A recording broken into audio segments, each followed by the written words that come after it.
Radhika, people of my generation, not yours, but mine, missed a very important journey of building wealth, a large part of it. I mean, some did, but very small number did, of staying invested for a long period of time and building wealth, when they were young. Maybe situation was very different back then.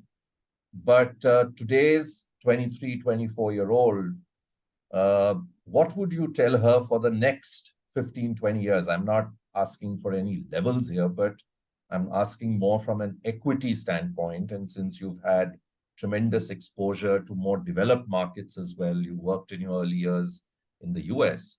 Uh, what would you tell them that, many people feel, oh, the best is gone, that 25 years that we saw some schemes giving even 20% CAGR is gone. But do you feel that the next 15, 20, 25 years would actually be even better, or at least there are good opportunities if you stay invested?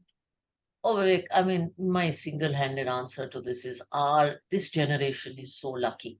I think if I look at my father's generation, they grew up when he started his careers in the 70s representing India, he grew up in an India of challenging circumstances, emerging out of problems, where when you went to the US and you came back, you were getting goods for your family because we didn't have a manufacturing presence, where a young child wanted either a permanent job in the government or wanted to go abroad because they didn't see opportunities in India.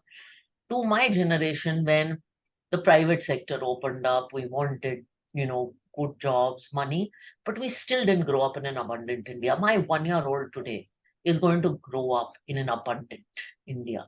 Uh, and that is incredible. He's going to grow up in India where he will never have to look abroad for job opportunities, but Indian second generation might come to India for job opportunities.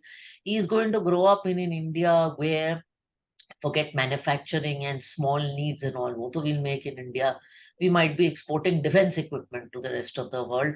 My father grew up in India in the 70s where diplomats didn't get much respect. My son is growing up in India where the foreign minister is some kind of Rajnikant in the country and Mm. around the world.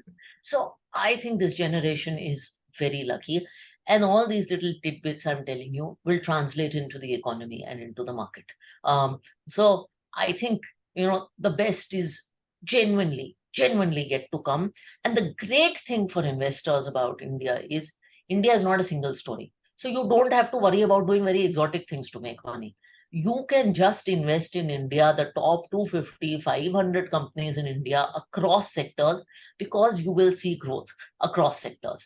I think that is the opportunity this generation has, which is why, by the way, I opened a bank account for my son when he was 1 month old. I got him a PAN card and he's got an SIP going. Oh, wow. Wonderful.